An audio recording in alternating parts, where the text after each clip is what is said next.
Swastiastu. Halo teman-teman semuanya, selamat datang di video pertama yang saya buat dalam channel YouTube ini. Baik teman-teman, saya ingin berbagi sesuatu yang menurut saya penting, yaitu tentang moderasi beragama. Nah, tema ini relevan banget nih untuk kita semua nih, terutama saat ini di tengah keberagaman masyarakat yang penuh warna. Nah, baik sebelum kita mulai, mari kita panjatkan puji syukur kehadapan Ida Sang Hyang Widi-Wase, Tuhan Yang Maha Esa, karena atas karunia-Nya kita diberi kesempatan untuk saling belajar dan berbagi di kesempatan ini. Baik teman-teman, mungkin beberapa dari kita masih bertanya-tanya, apa sih yang dimaksud dengan moderasi beragama? Nah, sederhananya, moderasi beragama itu adalah sikap yang tengah-tengah, nggak ekstrim ke kanan ataupun ke kiri. Ini tentang bagaimana kita menjalankan agama dengan bijaksana sambil tetap menghormati orang lain yang punya keyakinan berbeda. Nah, sebagai umat Hindu, konsep ini sudah lama banget diajarkan dalam ajaran kita loh. Salah satunya adalah Tatwamasi, yang berarti aku adalah engkau. Filosofi ini mengajarkan kita untuk melihat diri kita dalam diri orang lain. Artinya kalau kita nggak mau diperlakukan nggak baik, ya jangan perlakukan orang lain begitu juga. Nah, dalam kitab suci Weda pun mengatakan, dalam kitab suci Rigveda dikatakan bahwa ekam satwi prahbahuda wadanti, artinya kebenaran itu satu, tetapi orang bijaksana menyebutnya dengan banyak nama. Nah, ini mengajarkan bahwa meskipun kita punya jalan yang berbeda-beda untuk mendekati Tuhan, semuanya tetap menuju ke satu tujuan yang sama, yaitu kebenaran. Jadi kita nggak perlu merasa paling benar sendiri. Nah, kalau kita lihat situasi sekarang ya, dunia ini kan penuh banget nih dengan keberagaman, apalagi Indonesia kan.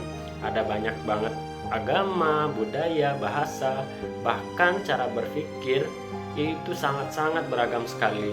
Kalau kita nggak belajar moderasi beragama, bisa-bisa yang muncul malah yang jelas konflik, gesekan, atau bahkan permusuhan. Nah, moderasi beragama ini penting banget buat beberapa hal. Ya, yang pertama, menciptakan kedamaian. Dengan moderasi, kita bisa hidup damai di tengah perbedaan. Kita nggak perlu lagi saling sikut, apalagi harus menang sendiri. Kemudian yang kedua, nah, menghindari ekstremisme. Kadang fanatisme yang berlebihan bisa bikin kita menutup mata nih terhadap pandangan orang lain. Moderasi ini ibarat jalan yang kita bikin, kita tetap di jalur dharma tanpa merugikan orang lain. Kemudian yang ketiga, mempererat persatuan.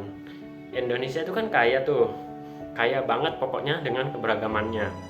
Moderasi beragama ini membantu kita untuk tetap bersatu dalam perbedaan. Seperti filosofi Bhinneka Tunggal Ika yang juga sejalan banget dengan nilai-nilai Hindu. Nah, baik teman-teman, sekarang kita bahas nih gimana sih cara mempraktikkan moderasi beragama dalam kehidupan sehari-hari.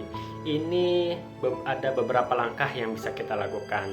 Yang pertama, belajar saling menghormati. Kita nggak harus setuju dengan keyakinan orang lain, tetapi kita wajib menghormati mereka. Kalau kita ingin dihormati, ya kita juga harus menghormati duluan. Kemudian yang kedua, hindari sikap ekstrim. Dalam Bhagavad Gita, Adhyaya 6, Sloka 16, Tuhan Krishna mengingatkan kita untuk hidup seimbang, jangan terlalu berlebihan, tetapi jangan terlalu longgar. Dalam beragama, sikap tengah-tengah ini penting banget supaya kita tetap di jalur yang benar. Kemudian yang ketiga, jangan mudah terprovokasi. Nah, kadang ada aja nih isu atau ajakan yang bisa memecah belah. Sebagai umat beragama yang bijak, kita harus bisa berpikir jernih dan gak gampang terpengaruh hal-hal yang memicu konflik. Kemudian yang keempat, bangun dialog dengan orang yang berbeda agama. Nah, ini penting banget nih. Ngobrol sama temen yang beda agama itu nggak cuma bikin kita lebih paham, tapi juga bikin hubungan jadi lebih akrab. Kita jadi tahu ternyata banyak banget nilai-nilai universal yang sama di setiap agama. Misalnya nih, cinta kasih, perdamaian, keadilan. Nah, Dari ketiga tadi tuh sebenarnya setiap agama itu ada. Nah, kemudian yang kelima apa? Jadilah teladan di lingkungan kita. Aksi kecil seperti membantu tetangga yang beda agama atau ikut gotong royong itu adalah wujud moderasi beragama. Nah, mulailah dari hal-hal yang sederhana. Baik, kesimpulannya teman-teman yang saya cintai ya, moderasi beragama itu bukan cuma teori, tapi sebuah gaya hidup. Dengan moderasi beragama, kita bisa hidup damai, harmonis, dan tetap menjalankan ajaran agama dengan baik. Sebagai penutup, saya ingin mengutip pesan nih dari kitab Sarasa Muscaya. Amati papa tumulung ayu hana wekasana dharma sidi. Artinya janganlah berbuat dosa, lakukanlah perbuatan yang baik, karena dengan itulah dharma akan tercapai. Mari kita jaga harmoni di tengah perbedaan, saling menghormati, dan terus menjalankan dharma di kehidupan kita sehari-hari. Dengan begitu, kita bisa menjadi bagian dari solusi untuk menciptakan dunia yang lebih baik. Baik, mungkin itu saja ya video tiang kali ini. Yang akhiri dengan para mesanti, Om Santi Santi Santi Om. Terima kasih banyak sudah menyimak video ini. Semoga apa yang saya sampaikan bermanfaat, dan jangan lupa untuk terus menyebarkan vibrasi kedamaian, vibrasi kebaikan kemanapun kita pergi. Sampai jumpa di kesempatan berikutnya. Dadah.